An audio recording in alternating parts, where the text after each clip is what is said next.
Hi everybody, this is David Weber, and this is the Week 2 lecture for problem solving.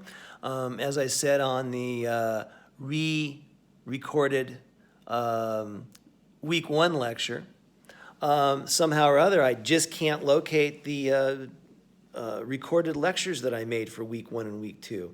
I want to make sure that those are available for you on YouTube, but for some reason I don't know what happened to them. They got to be somewhere on my desktop, on my hard drive, but for some reason I'm having a heck of a time finding them. So I'm just going to record a shorter version of them, on the assumption that you already listened to them when I made them available, however I made them available to you. We can't store them in Teams because there's an upward limit to the file size, and these videotape lectures exceed that a little bit. As with the other lectures, as I hope you already know, I mount them on YouTube and give you the link for that, and then I also make available to you the PowerPoint slides. So you would open PowerPoint to the lecture and then watch YouTube, and you can follow along that way. And I walk you through the slides in the lecture. So this is Week 2. So we're going to be looking at some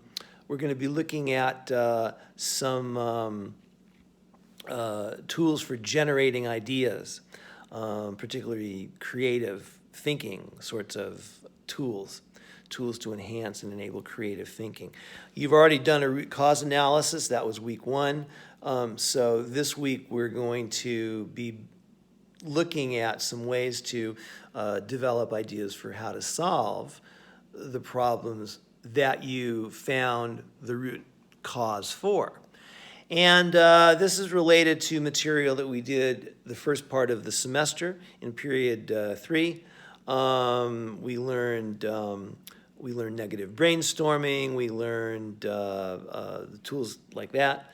I taught you Scamper in the A01 and A02 classes. I taught you Scamper. We're going to make reference to that this week. And then we're also going to learn a brand new tool this week. And all of these are tools for enabling you to generate really good ideas for how to solve the problem after you've done your root cause analysis.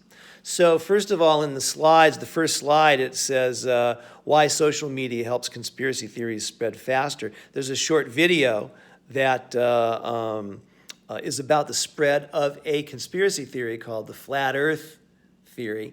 And so watch that video and then answer a couple of questions for yourself. Number one, how specifically does or did social media help spread this theory, which, by the way, has been around for a long time.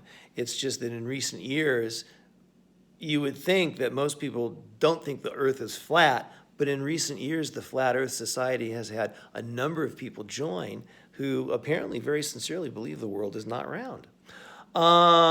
Second question is, how specifically did social media not get used to spread this Flat Earth theory? So the people in the video talk about the Flat Earth theory and how much they believe it, and listen for how social media is not used in this entire process.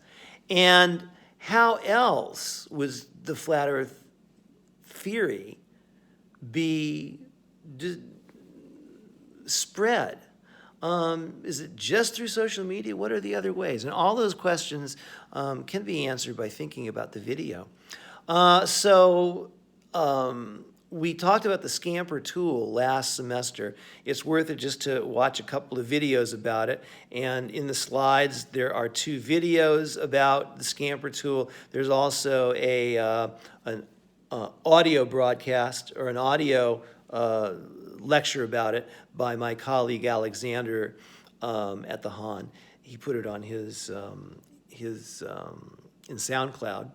And so you can get all of that information about Scamper. One thing to remember in Scamper, it's essentially using those letters, SCAMPER, to sort of remind you of ways of thinking about possible solutions. And you don't have to use every single one of the letters. You know, if you use 3 or 4, that's fine. You don't have to use all 7. But anyway, try to apply each letter, but if it just doesn't work, that's okay.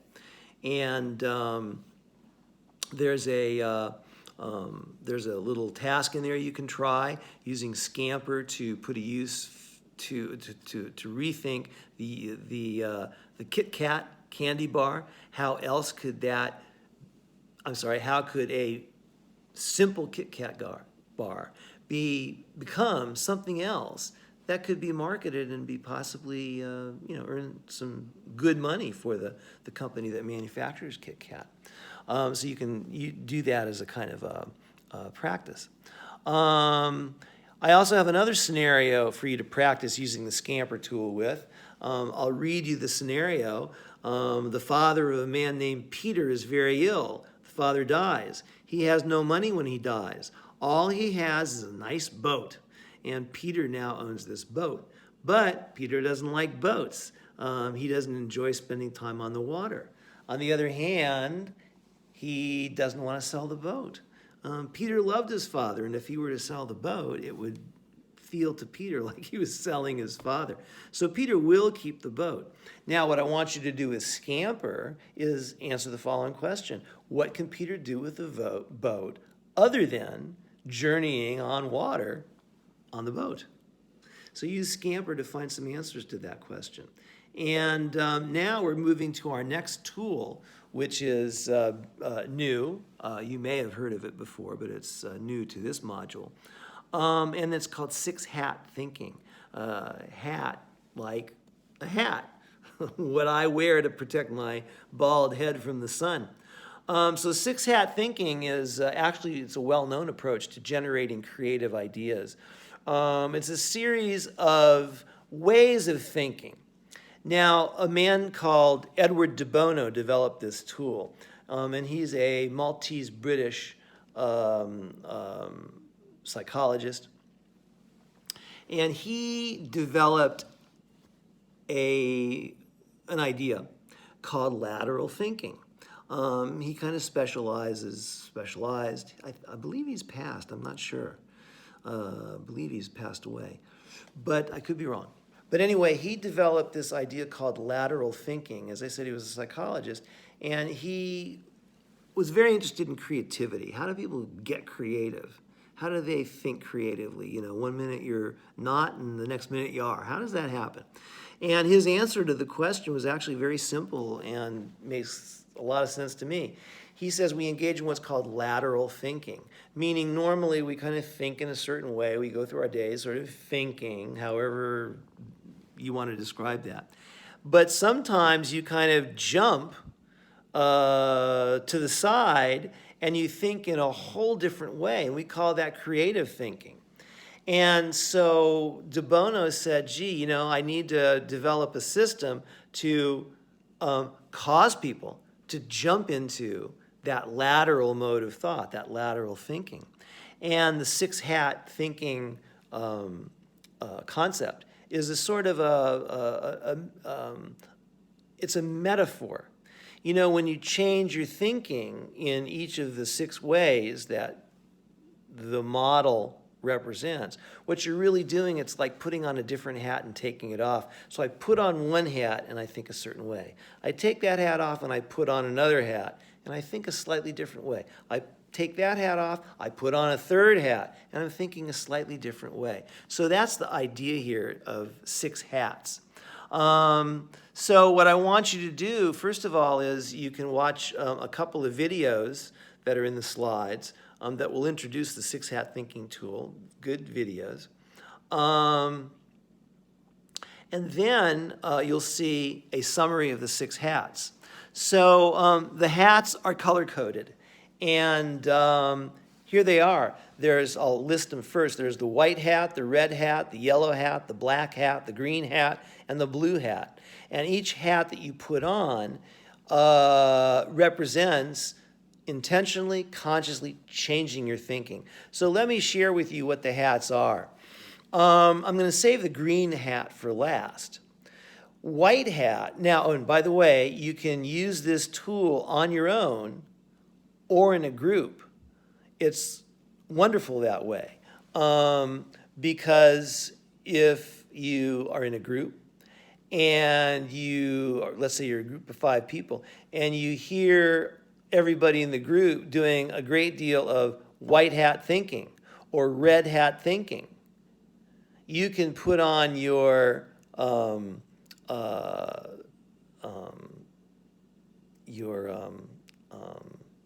blue hat and say, hey, you know, there's a lot of red hat thinking. There's a lot of yellow hat thinking going on here. We need a little bit of black hat thinking.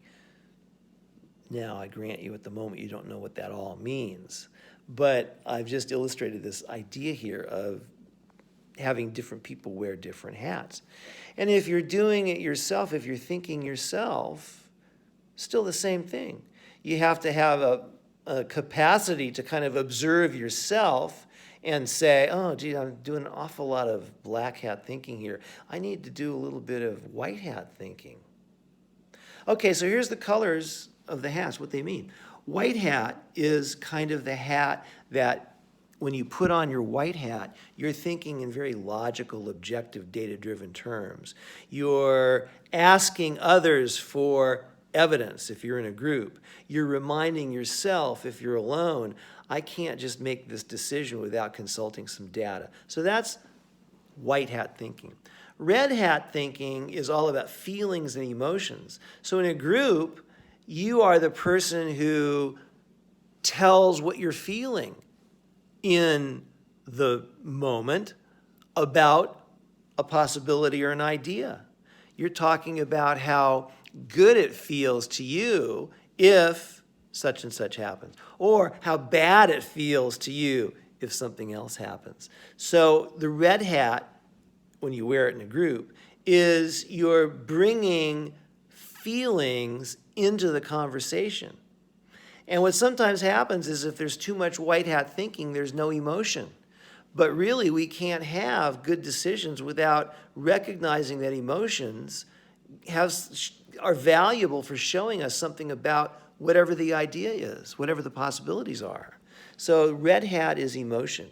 Yellow hat is affirming or applauding or thumbs up to ideas that someone else expresses in a group. So if I say something that you really think is absolutely useful, and let's take this seriously, you're going to kind of, wear a yellow hat, and you're going to say, you guys, David's really onto something here. Let's hear a little bit more about that. Let's see what he's got in mind.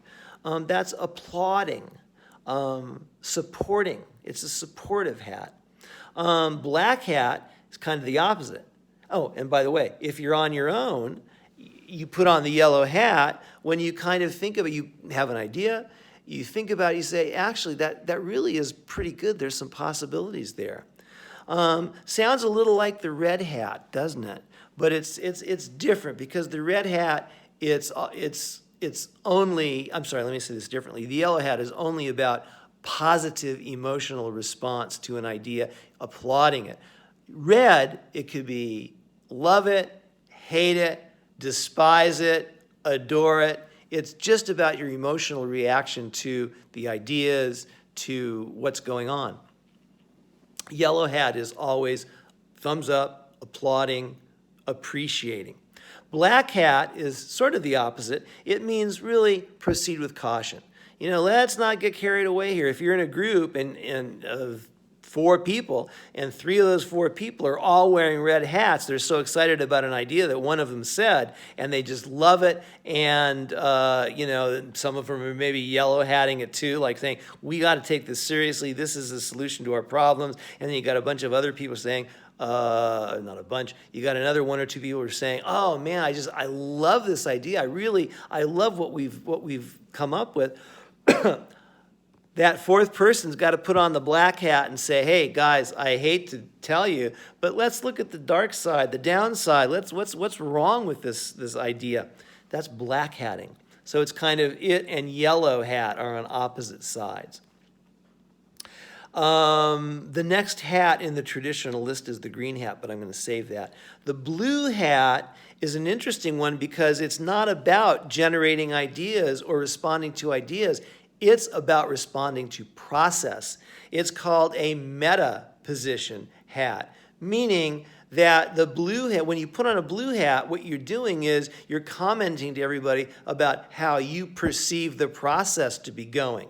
You may or may not agree with the ideas. You may secretly want to black hat an idea, but blue hat thinking is what's going on with the process? What's good and bad about the process? What recommendations can I make? And a blue hat person, in that group of, let's say, 5 people, and, one person gave an idea, 3 of the other people are all red hatting it or yellow hatting it, and there you are. If you blue hat it, you are the person who says, guys, I know how much fun it is to be this enthusiastic, but let's just, the process here was, someone made this suggestion, everybody's just going nuts with it. No one is asking for data. No one is looking at the downside. We have to have a different process here where all these different voices are heard. That's blue hatting. And again, it's a little different from black hatting. You might think they're quite similar, but no, black hatting is just automatically proceed with caution, let's be careful. Blue hat looks at the process. Blue hat looks at how we kind of got here. Blue hat would be, is there someone we haven't heard from yet? Is everybody feeling like he or she has a voice in this? That's blue hat thinking, process.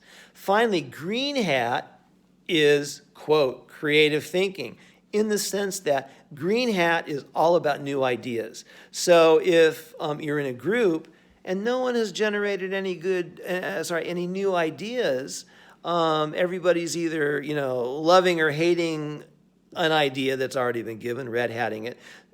Someone else is just, thumbs up, yellow hatting an idea. And there's no new ideas coming up. The green hat person might say, I want to just add something to this. Here's a whole other way that just comes to mind about how to handle this problem. That's green hatting, fresh, new creative ideas. And green hatting can be done by using the Scamper tool or by using the negative brainstorming. You can invite people to do those things. If you're doing it yourself, not in a group, green hat means maybe you pause and you black hat your own process for a moment, and you say, okay, I got to be a little more cautious here. I'm getting carried away. Let me come up with some new ideas, and then you go do Scamper or whatever you do to generate those new ideas. So that's 6 hat thinking. And now, on the slides, you could do 6 hat thinking with that boat scenario that I mentioned earlier.